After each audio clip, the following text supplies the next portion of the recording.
Vamos começar, já que o Reiken não, não apareceu, felizmente. O que é a Garou?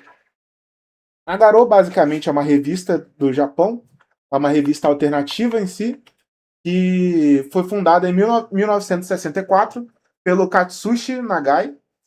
No caso, o surgimento.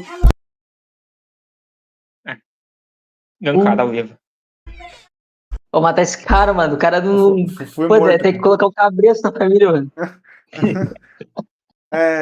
No caso, a Garou surgiu justamente a concepção para publicar obras que não cabiam nas revistas comerciais tradicionais, justamente para ser uma publicação mais underground de quadrinhos, onde justamente não ia ter toda essa burocratização para ser publicado o mangá.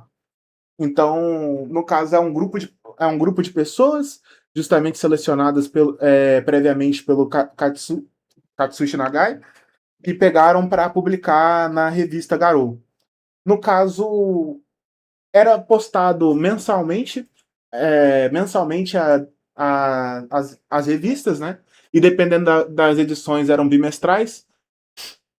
No caso, sobre a censura em si, no caso, não havia censura alguma. Se você quisesse fazer um mangá nazista na Garou, você tinha liberdade criativa para isso. Só que eles tinham uma filosofia bem estabelecida, então geralmente tinha que depender dessa filosofia em si.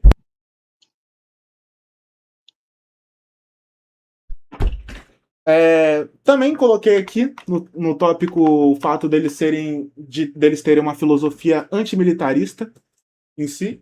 Você quer pontuar, Damassa? Você que fez o estudo mais referente justamente à antimilitarização da Garou? É que justamente, né, você tem ali. A Gara, ela vai surgir em 1962, se não estiver enganado. E justamente o Japão, ele, anterior a isso, ele passou por um período militar muito forte, em questão de ideologia. E isso afetou a indústria tanto de mangá quanto de anime, né, apesar de estar no início. E justamente por causa disso, as publicações de anime e mangá, elas tinham um viés de propaganda militar, de propagar esse tipo de ideologia. A Garo, ela foi contra isso. Obviamente, um pouco mais à frente, né, claro.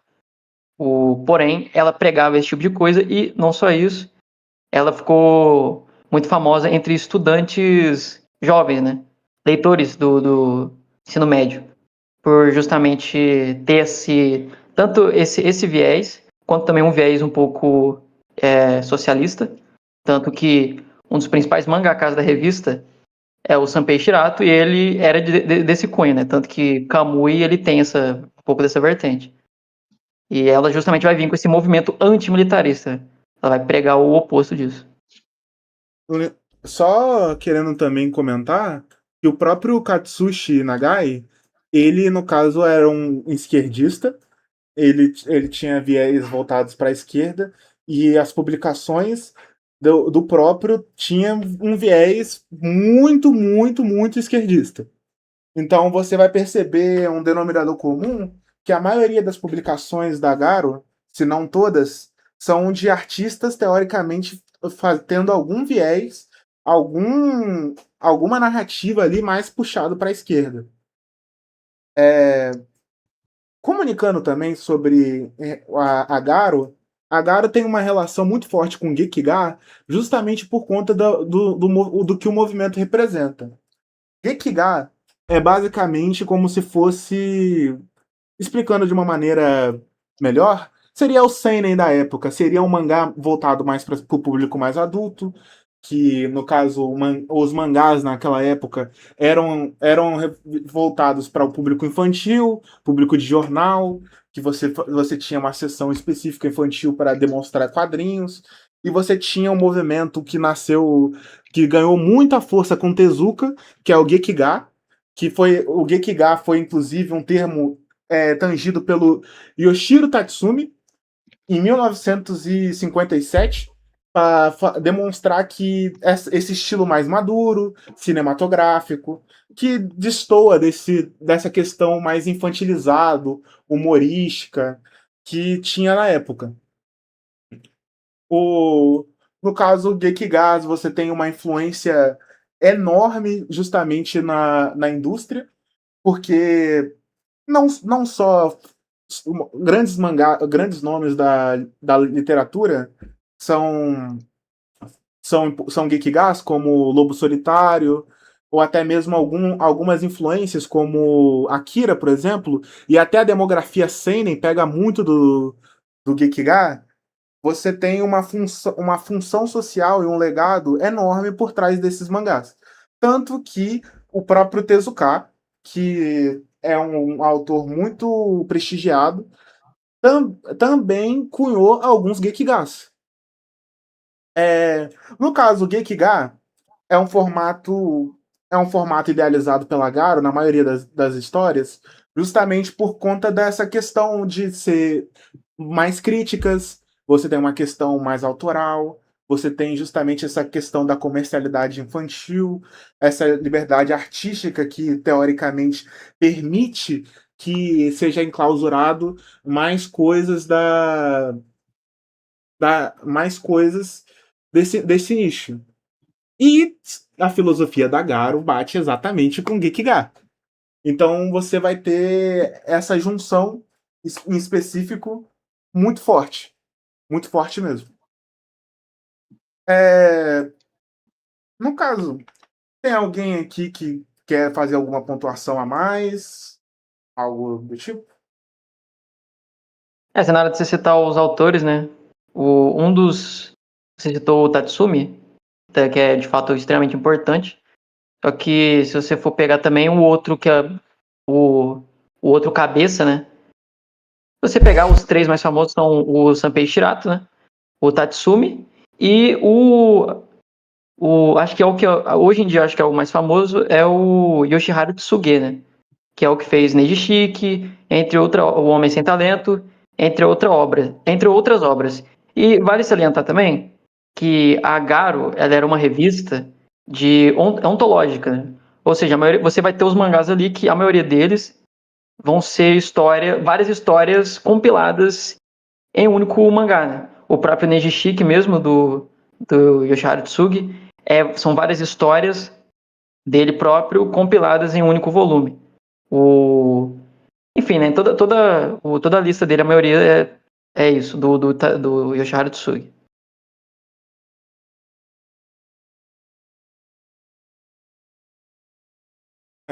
Bom, vamos falar agora sobre vanguarda, né? Acho que é um tema em que a grande parte do público está situado, então vou tentar ser mais sucinto sobre justamente o tema. A vanguarda surge justamente como um rompimento do Renascimento, como um método de contracultura. Você tem justamente isso sendo cunhado pelas vanguardas europeias, que são surrealismo, cubismo, etc. Todas elas têm uma filosofia totalmente diferente, mas a mesma essência em si, que é todas elas são contra a cultura. Você tem justamente com esse rompimento do Renascimento o surgimento do pontilismo em si. O pontilismo, no caso, ele surge como um método de ilusão em si. O próprio Kandinsky é um grande autor e artista que debate sobre o pontilismo em si, que é sobre justamente o ponto ser o ponto zero de um desenho. Todo desenho começa com um ponto em si. Então, você tem essa questão ilusória em si da mistura das cores, e se você colocar um azul e vermelho, você vai ter a ilusão da mistura dessas cores em si. Então, toda a filosofia em si do pontilismo gira em torno dessas questões em si, sobre a questão da ilusão. Kandinsky também elabora que justamente essa ilusão e a questão de ser o ponto zero vai justamente ser a arte mentindo para você. A arte meio que cria essa ilusão para você ter essa ilusão do objeto. Alguém quer pontuar mais alguma questão? Tem alguma dúvida sobre algo que eu falei? Acha que eu devia pontuar alguma questão a mais? Eu, Não? Então, vamos, vamos comentar sobre o surrealismo. Surrealismo surge justamente com os pensamentos, com base na teoria freudiana. O Freud, depois de publicar os seus livros, ele ganhou uma parcela de fãs bem grande.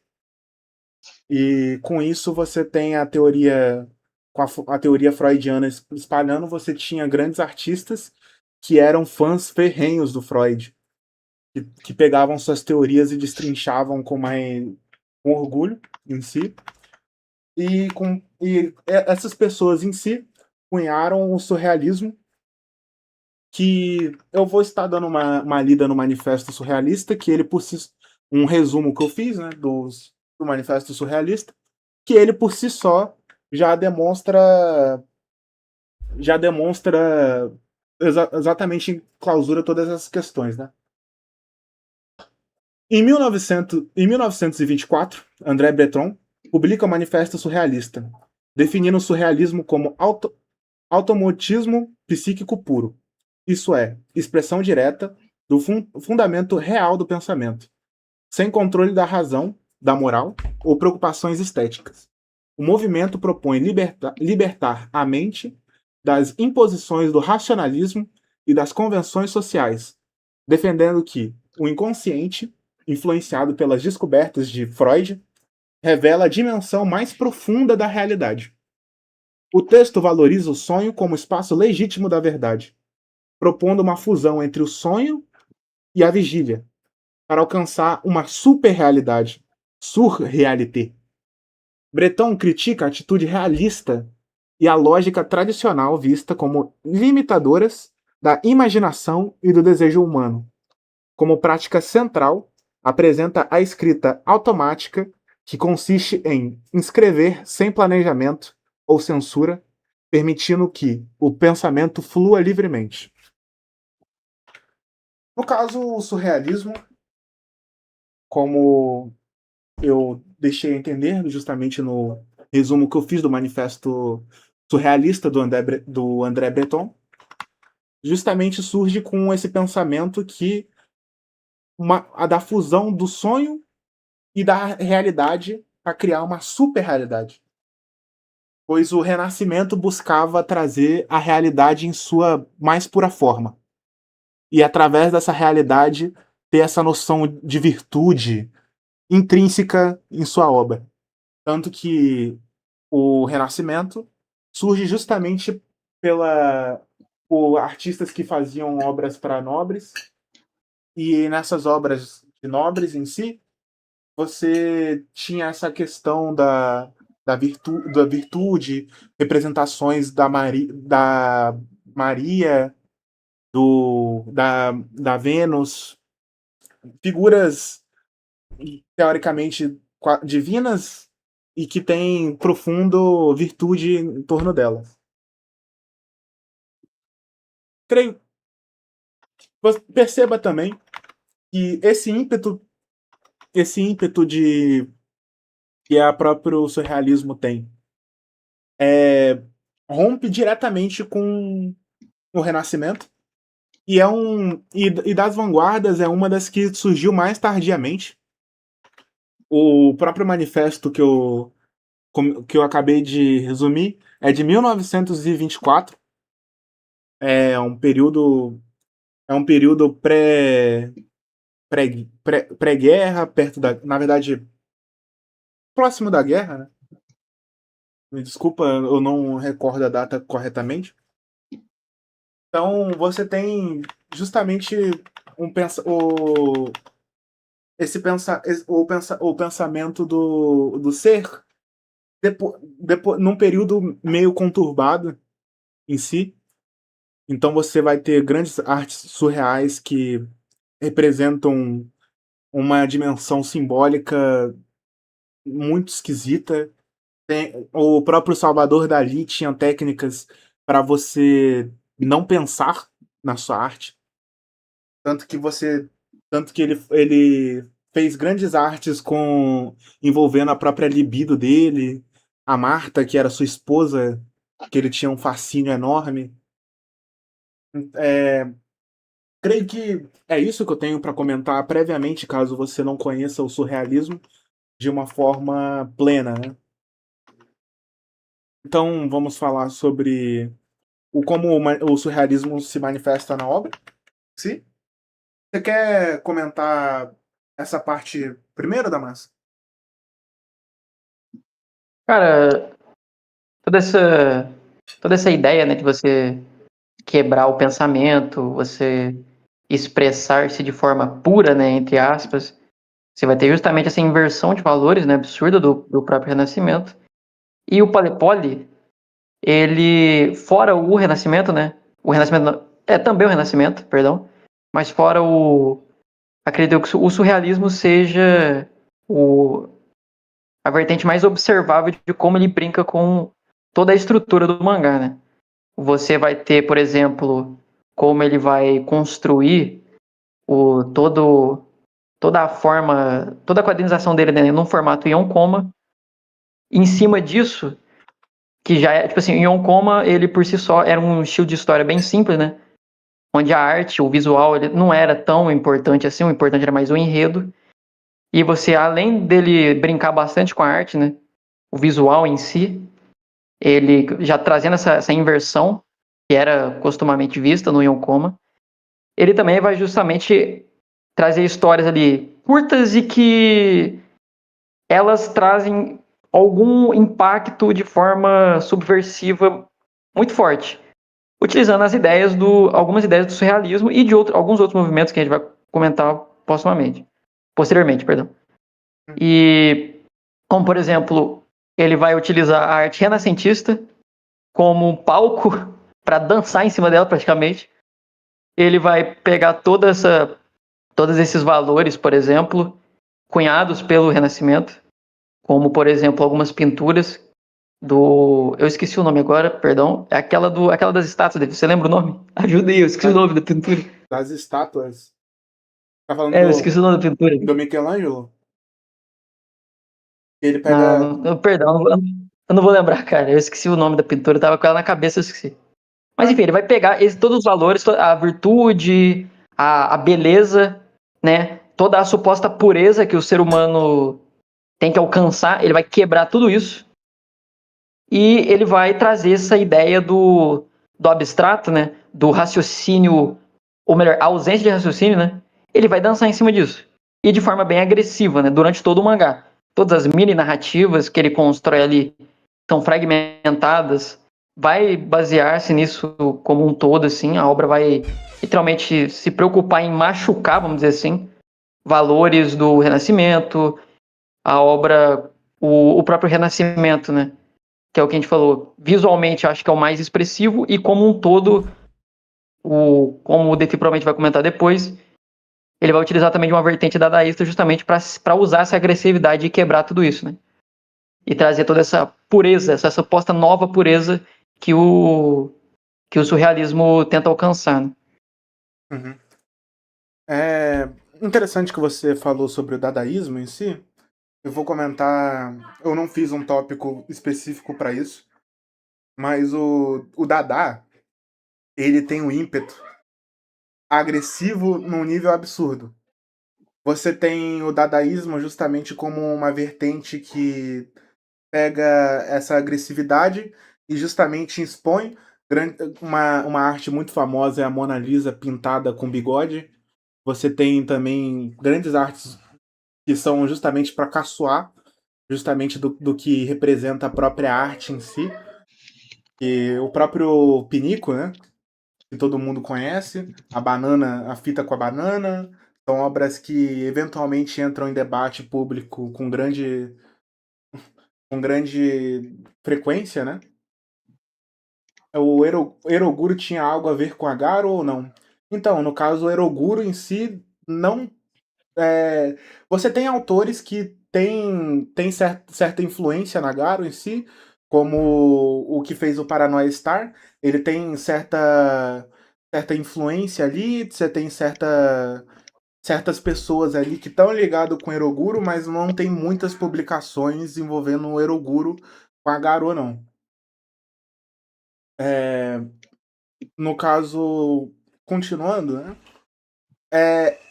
Palepoli pega esse ímpeto em si, justamente do Dadá, de você caçoar tudo, extrapola num nível bizarro. Ele brinca com essas características do surrealismo em si, mas também ele pega. Tanto que eu havia brincado até com o da Massa no off, falando que o Palepoli é um triângulo. Porque das formas geométricas em si, o triângulo ele é agressivo. Ele é uma forma que machuca. Constantemente na arte você vê o triângulo sendo aquele que fere. E Palepoli, ele justamente é a primeira obra do autor em si. E como primeira obra do autor, você vê que ele está ferindo a arte como um todo. A todo momento ele tá pegando o Renascimento e tirando sarro. Ele tira sarro das religiões, ele tira sarro justamente da própria Garou, ele tira sarro de clássicos da música. Você tem o Carrote mais cedo, citou Beatles. Ele tira sarro de Beatles, ele tira sarro de Gogo 13, que é um mangá muito influente num nível absurdo. Ele tira sarro do Osamu Tezuka, ele tira sarro de artistas renomados. Então você vê que é uma obra que o tempo todo tá com esse ímpeto destrutivo à solta. É, falando. Você quer comentar sobre o autor da massa? Rapidinho também, antes de eu começar a falar, Uhum. tem como você pegar alguma imagem para ilustrar as imagens? Porque daria para pegar o exemplo do que eu falei, por exemplo. Conseguir arranjar aí. E é bom Do, mostrar a arte, né, do Yankoma? do Polypoly, né? Pra gente comentar em cima. Claro, assim. Toma cuidado que você vai pegar. É verdade. Toma cuidado que você vai pegar. Vou De pegar um fato, né? Porque assim, pornô aqui. porque de fato, o mangá, ele não se preocupa com nenhum modo, vamos dizer assim, né? Ele chuta o balde ao máximo e ele não só tira sarro, como ele retrata também, né? Uma, uma diferenciação cultural que tem, né? Já que o Japão, ele não recebeu da mesma forma os valores ocidentais, né? Então, além de você ter essa tirada de onda, né? Com figuras como Jesus Cristo, que tem um painel assim genial nesse mangá, em que Jesus Cristo é colocado para batalhar com outro besouro, um besouro, né? Que é uma figura, tipo assim, se você for ver a figura do inseto no Japão, é extremamente importante, né? Culturalmente falando. E o mangá coloca Jesus ao lado de um inseto, né? E ainda caçoa dele ser um ser fraco. Justamente retratando não só um viés artístico, né? De querer caçoar de valores, como também retrata uma diferença cultural, né? O Japão em si, ele não recebeu da mesma forma esses valores, então ele obviamente vai ter uma visão diferente sobre Jesus, por exemplo. É até engraçado que em vários momentos desse mangá, ele usa esse tipo de coisa para construir o humor dele, né? É um mangá que tem muito em mente essa ideia de ser engraçado, e o humor dele, em várias tirinhas, baseia-se nessa quebra, né? Porque religião, normalmente, você tem todo um ar de tem que ser respeitado, você tem toda uma tradição gigantesca que é construída em cima, e o cara vai lá, em 4 quadros, ele constrói uma punchline ali que usa todos esses valores construídos há séculos para construir uma piada, né? Ele faz uma quebra, que é extremamente inteligente. O humor do mangá é um absurdo. Essa é uma das melhores piadas, inclusive, né, do Calvário. Porém, tem outras também, por exemplo, como a do Moisés, que as formigas estão simulando Moisés abrindo o Mar Vermelho, que é também nessa mesma pegada, e elas estão sendo observadas por uma criança, né? O próprio traço dessa gurizada aí, né? Dessa história, né? Ela é baseada, salvo engano, tá? Posso estar errado. Caso alguém saiba, me corrija. Salvo engano, ela é baseada no estilo artístico de histórias em quadrinho dos anos 50, se eu não estiver enganado. E até disso o mangá ele zoa. E de fato, como o David disse, ele é um mangá que ele não só zoa, ele pega pra tirar onda mesmo. E às vezes ele tira onda de forma assim, ele não pega leve. Estruturas sociais japonesas, ele também tira onda. Você vai ter a figura, em alguns capítulos, essa não é muito, mas a figura do japonês, ela é muito escorraçada também. O japonês assalariado, por exemplo, em alguns capítulos, não são muitas, mas ele também vai tirar onda disso. O próprio Tezuka, né? Mais à frente eu vou voltar a falar do Tezuka, porque tem uma história que baseia-se totalmente no que o Tezuka representa para a indústria de mangá, que é muito interessante, mas depois eu volto, porque acho que agora não é interessante comentar.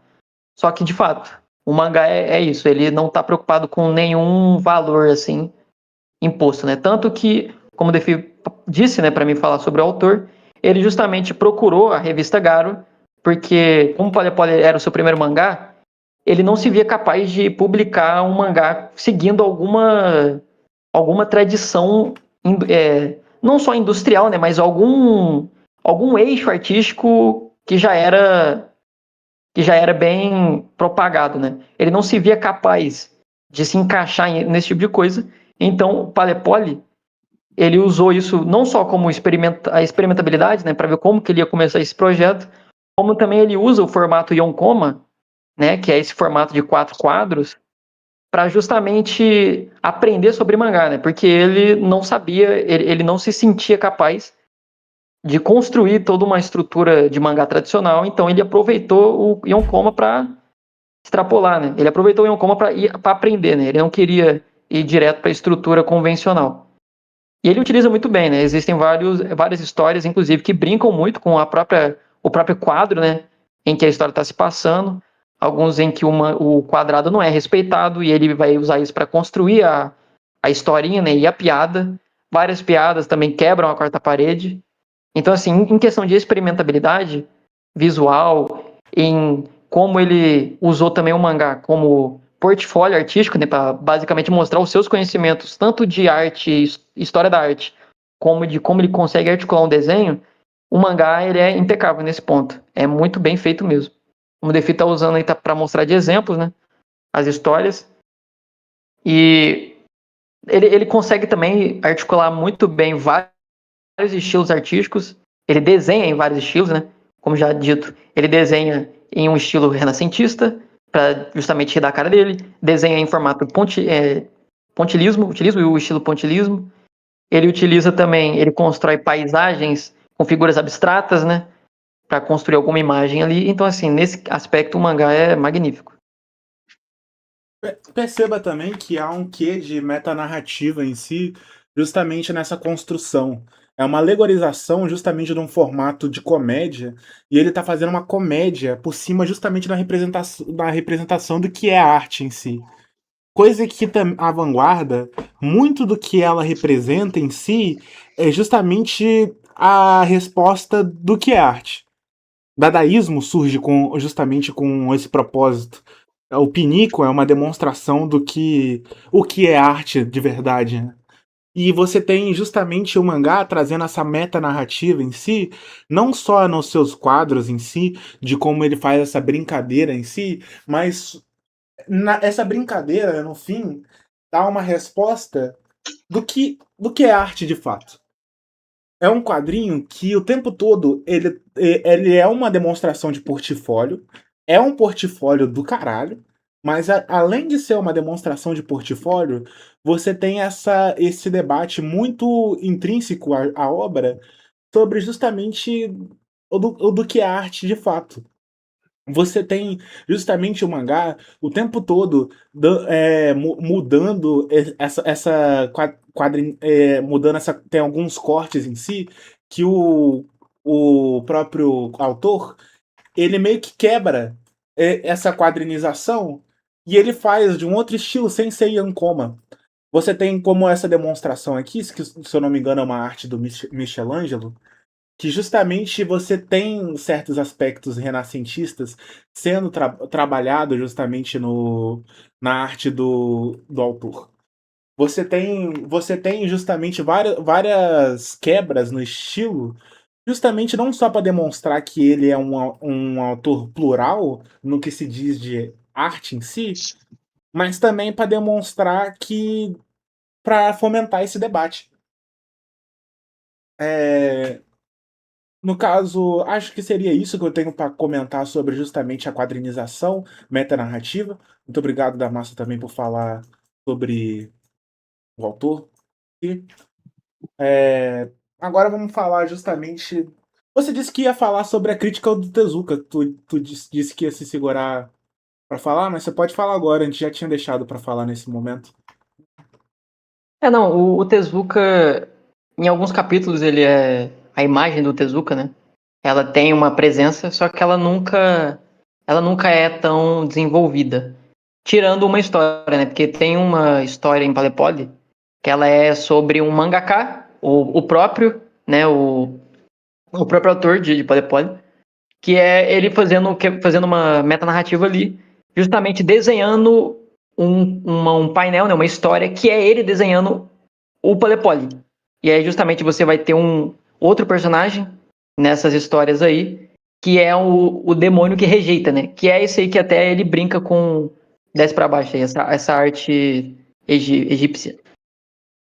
Que justamente ele é é uma figura que rejeita todo o desenho que ele faz, todo o desenho que o autor cria ali, ele vai lá e rejeita, e até então é uma figura abstrata, né? Só que aí no final dessa historinha, né, que ela tem uma conclusão, inclusive ela é uma das maiores histórias, né, que percorrem o mangá. Ela aparece várias vezes, de várias formas diferentes, e todas elas quebrando a quarta parede. E no final é revelado que esse ser aí é o Tezuka, né? Porque o Tezuka, e aí eu queria comentar justamente, isso é mais uma interpretação, né? Que dado todo esse caráter do mangá, né, em querer quebrar convenções, o Tezuka, por representar essa imagem de Deus, entre aspas, né, pai dos mangás, representar o que é um mangá como figura criativa, é muito interessante você ver ele brincando com isso, né, construindo toda essa imagem, para justamente até do Tezuka ele mija em cima, né? Não sobra nem pro cara. Em outras histórias é até interessante que parece que, na verdade, o Tezuka ele tem uma visão positiva sobre, que curiosamente depois ele também caga em cima nessa história. Que assim, é uma história, inclusive, que essa reviravolta é mais uma das tiradas assim muito boas que o mangá tem em questão de construção de piada, né? Porque é uma piada que o mangá perde tempo muito para construir. Ele constrói isso praticamente durante o mangá inteiro, essa história aparece. E é muito, na minha visão, assim, é uma das mais interessantes nesse aspecto, assim, em relacionado ao Tezuka, né? Por justamente ter toda essa imagem em cima dele.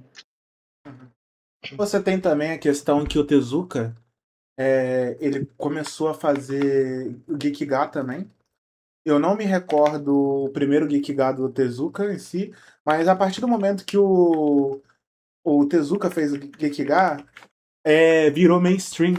Justamente o gênero de Gekiga em si. E justamente houve uma resposta negativa, justamente o cenário underground de mangás, justamente Gekiga, justamente por conta de justamente repercussão, de que justamente você tinha toda a questão crítica indo embora justamente com a industrialização do meio de mangás, né? E justamente ser popularizado esse método em si, acaba que muitos autores começaram a enxergar isso como se fosse algo ruim, né? Então, esse mangá pode ser que ele justamente fale sobre essa questão em si. O primeiro Gekiga, se eu não me engano, do Tezuka, foi o. Foi o. Caralho, eu não me recordo, eu vou ficar devendo aqui. Ayako? Foi o Ayako? Não, Ayako, se eu não me engano, ele não foi o primeiro, mas ele é Gekiga também. Ele é um dos mais famosos, né, inclusive. Uhum. Sim. Vamos falar sobre Etaúma. Ô, Tapcake. Calma aí. O Tapcake, eu acho que teve uma hora ali que queria falar alguma coisa, não? Caso quando você estava referência a Tezuka e aquela história do demônio, você também vê que o autor demonstra um respeito ao demônio, pois o demônio vai criticando a ele durante a história e o demônio, inclusive, desenha. E o autor vê como ele tem que colocar esse desenho na obra dele, inclusive. Ah, sim. Uhum.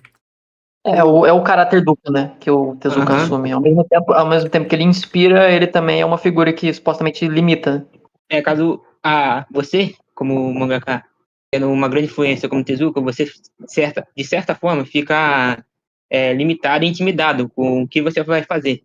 Se sua obra tá boa o suficiente. Isso é demonstrado na história. Uhum. No caso, só me corrigindo aqui, tá? No caso, o primeiro Gekiga do Tezuka foi Crime e Castigo, de 1953. No caso, o Tezuka, ele deixou esse meio mais mainstream, justamente com Crime e Castigo, né? O, bom pontuação, o Tapcake. Sobre Etaúma, você quer falar, ô Tapcake, justamente fazendo esse paralelo com o Nekojiro, que você disse que queria falar? O que eu queria trazer, primeiro, a visão que eu tive do mangá é como ele seja, de certa forma, é, muito agressiva sobre toda a, como funciona a indústria de mangá, além de criticar tudo que você tem disposto da arte até um certo momento, principalmente usando muitos valores estéticos, como a própria hematopeia, que os balões, inclusive, da história, vão trazendo, se moldando a cada história. E como essa parada, eu acho muito genial a sacada, pois ele traz, igual no. Tem uma parte que eu não quero dar um spoiler, que é o filme de terror. Ele molda isso e fica muito incrível a sacada. Aquele quadro que tem o renascentista, que tem o cara abusando da mulher. Aí chega Deus e pergunta se ele pode se juntar. Assim, é bizarro aquilo, quão bem sacado é. E dentro da Garo, eu acho muito importante salientar o Nekojiro, que a Garo, principalmente as obras dela, via com um público muito mais adulto. Mas Nekojiro, principalmente sobre como a autora quis retratar esses personagens, impactou muito mais o público infantil, porque eles são gatos, né? E o Japão gosta muito de gatos. E Nekojiro, junto com o Paripoli, ele utiliza muito desse surrealismo. Principalmente quando Nekojiro, o surrealismo de Nekojiro é, é criado da forma de quando a autora teve experiência com drogas, cogumelo, é, e afins, que eu não prefiro não dizer. E, e você vê quão amplo e genial é todo. Eu pessoalmente acho como funciona essa sacada da, da Garo, como ela utiliza suas obras. No caso, isso é uma técnica, inclusive, que os surrealistas faziam, que eles usavam uso de LSD com Sim, sim. frequência para justamente chegar a esse estado de espírito em si, que você consegue justamente desenhar o seu subconsciente, chegar nessa super realidade em si. Muito deles também utilizavam uma técnica que é você ficar dias sem dormir, ficar naquele estado de sono em que você fica groggy e você começa a ver coisas, chegar num estado que você não tem consciência plena sobre o objeto em si. Isso é feito em Nekojiro. Você vê certos lampejos disso em Palepole mesmo. E esse estilo Etaúma, que é utilizado nos dois, que inclusive surgiu na Garo, também justamente tem uma influência gigante em Palepole. O Etaúma em si, ele surge com Pinguim Gohan, que é uma obra que tem esse estilo de arte que ela é feia, só que ela é feia de propósito. É um estilo que a própria Garou em si inspirou, tanto que essas histórias do Pinguim Gohan, inclusive, são pouco conhecidas no Ocidente, mas elas são um viés mais cômico também, igual o próprio Palepole em si, e elas são meio absurdas, voltadas mais para o público mais adulto. Tipo, não é, com certeza não é algo para o público infantil. Então, o Etaúma em si é um estilo mais voltado para isso. Nekojiro, por exemplo, se pega muito desse estilo que também é intrínseco à Palepole e esse surrealismo intrínseco à obra e anexa todas essas camadas em si na mesma obra em si. É, inclusive, é utilizado de uma forma muito boa. Eu acho que um dos pontos mais fortes de Palepoli é justamente como ele anexa muito das referências da Gara em si, como o próprio Nekojiro e como o Etaúma em si, que foi criado na própria Gara, e consegue pegar essas influências e dissertar de uma forma foda. No caso, na parte mais técnica sobre a obra, eu acho que seria isso. Não tem muito a mais do que comentar sobre justamente contexto cultural, coisas do tipo. Eu vou falar justamente o que eu achei da própria obra em si.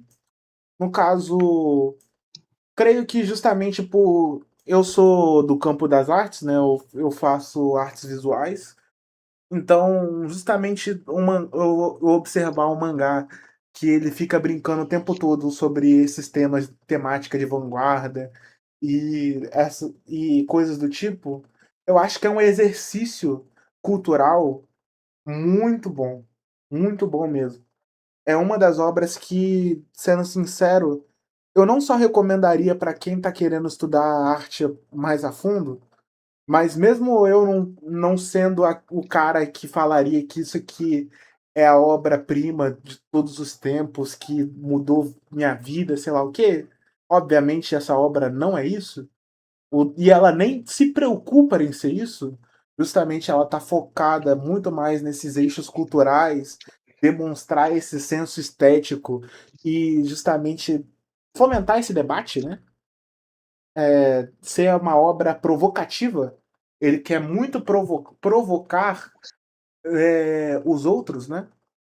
Eu acho que essa provocação é necessária para qualquer um que está adentrando no mundo da arte e querendo ter certo discernimento estético.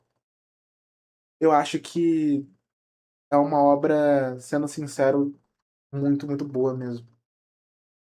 O que você acha, Top Cake? Eu compartilho da mesma visão que o Defic. Eu acho a obra muito boa. Inclusive, eu gostei muito dela pelos três valores, que é estético. É absurda a estética da obra. Como eu já disse, ela se molda todo no ponto da punchline principal e da retratação que ela tá fazendo. Eu gosto muito do humor também, que gosto muito desse humor agressivo e que não tenha medo de nada. Igual tem uma parte que é literalmente dois homens brigando com uma mulher, que eu não vou descrever aqui, mas aquilo ali é uma coisa mais absurda que eu vi. Assim, bizarro. A reta final do mangá tem história muito agressiva, assim, por si só. O último take também, né? E eu recomendo muito, fortemente que a pessoa que gosta de mangá e de estética leia Polipoli, porque a obra é um prato cheio, do seu início ao fim. E é muito boa, realmente. Você não.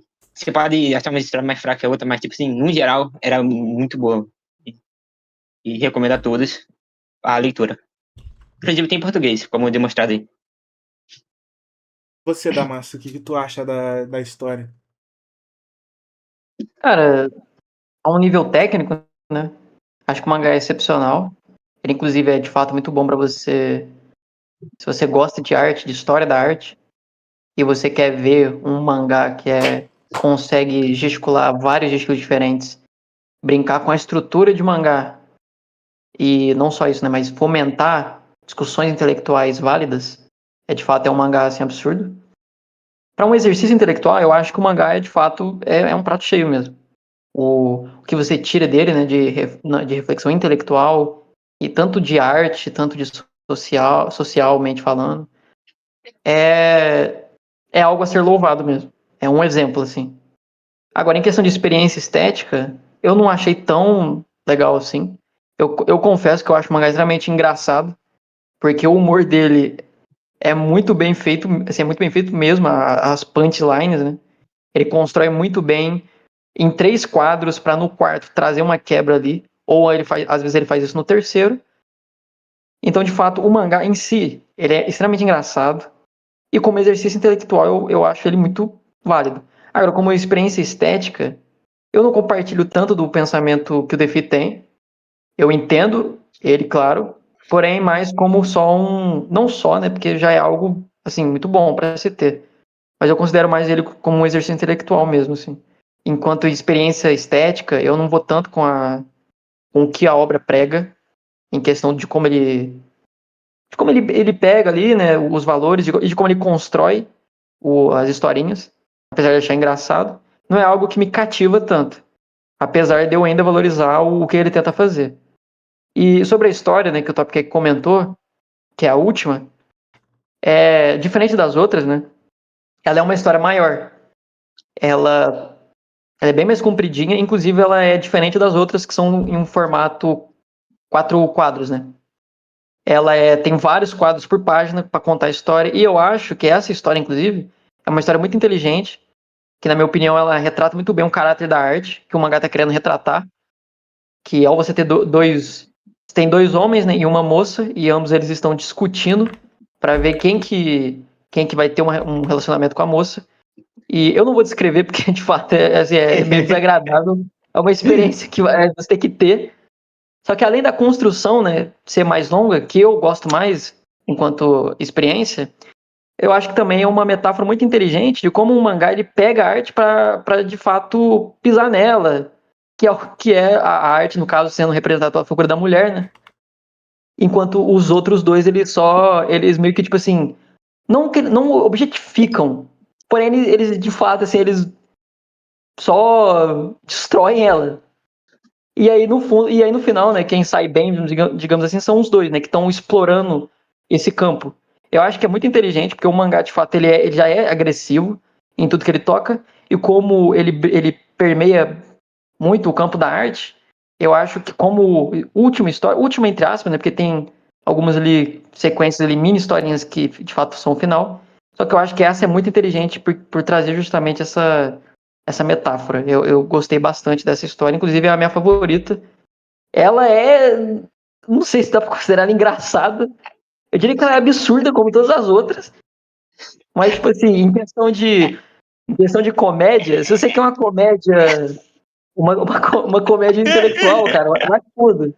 Porque a comédia do mangá é muito boa. E é aquilo, né? Você sai aprendendo daí. Eu ainda recomendo, apesar de eu não ir tanto com a cara na obra. Eu não aprendi nada. Eu debaixo como o cara abaixa as calças, viado, eu não tanco. Não, cara, esse mangá é absurdo. Cara, Ai, ai, ai. eu vou ser sincero com você e dizer que justamente esse discernimento que você teve sobre justamente é que eu acho que esse viés cômico em si da própria obra, eu não consigo enxergar certo valor nele, mesmo sendo muito evidente.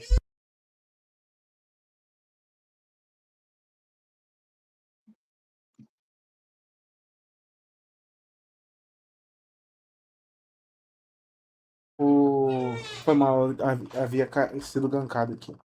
No caso, eu discordo um pouco dessa questão relacionada à comédia em si, porque eu acho que essa comédia é muito mais voltada para um insulto justamente do que essas vertentes de arte simboliza e como ela está sendo moldada em si.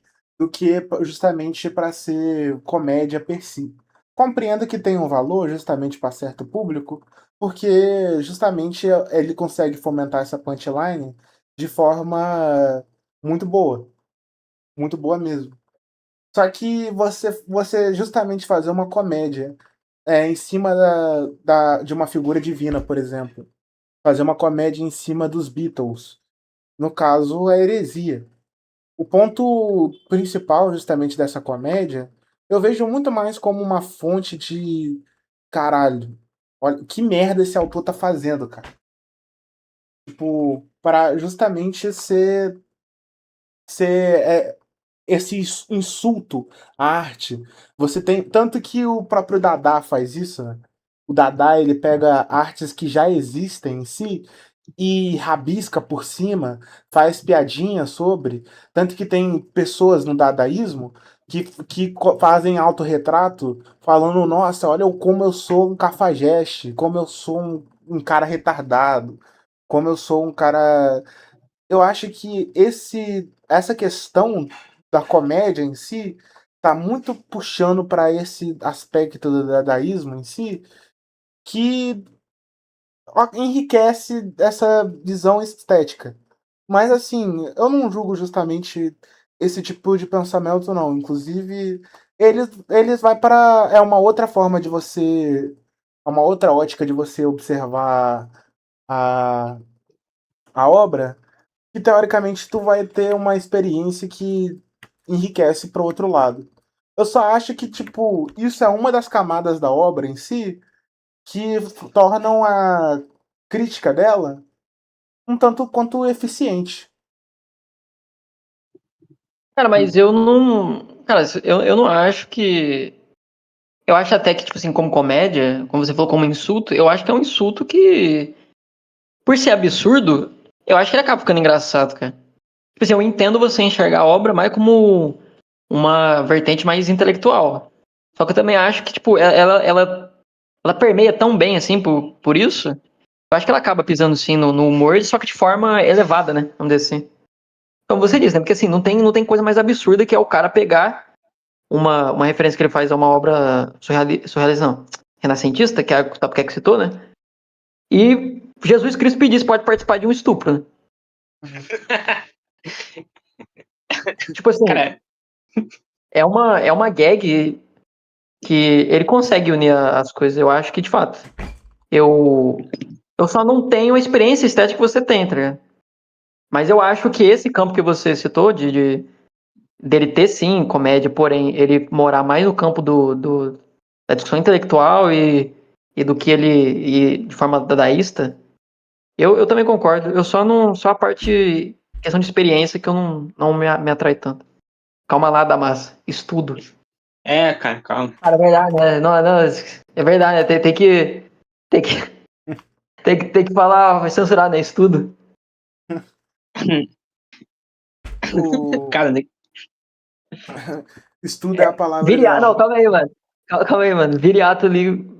Essa resenha tá sendo demais. Cara, essa resenha é maligna, tá? Inclusive, bem-vindo, Viriato. Vou ver que é a primeira vez que você comentou no chat. Bem-vindo. Resenha sim. Bem-vindos. Acho que seria isso que a gente tem para comentar sobre o Palepole. Acho que a resenha acaba por aqui.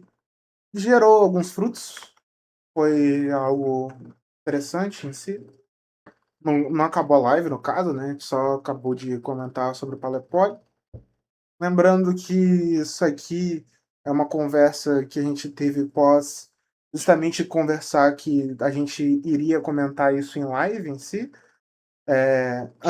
Para quem não estava aqui antes, a gente falou qual é a idealização do projeto, o que, que ele significa e etc.